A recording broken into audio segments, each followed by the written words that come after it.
Welcome to the Banker Lamp. Please enjoy the video.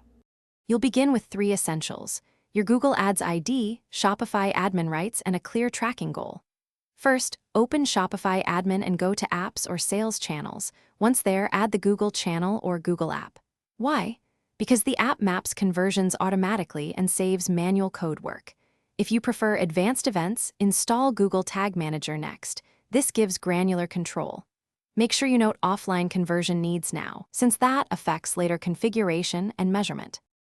Once the app is installed, you'll enter your Google Ads ID and link the account. This connects the pixel. Next, verify your domain and enable enhanced conversions or auto-tagging to improve attribution accuracy. If using GTM, add the Google Ads conversion tag and trigger it on purchase and other events. Then use GTM preview mode to test. You do this because proper mapping prevents conversion loss and ensures bids optimize correctly. Make sure to save each change and wait a few minutes for propagation. To finish, publish your GTM container or save the Shopify Google app settings, then simulate a purchase to confirm events. Once done, monitor Google Ads conversions and real-time event reports to ensure data flows.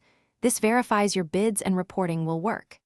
If something fails, first clear caches and cookies, re-verify your domain, and inspect tag triggers. Often a trigger mismatch or missing data layer value is the culprit.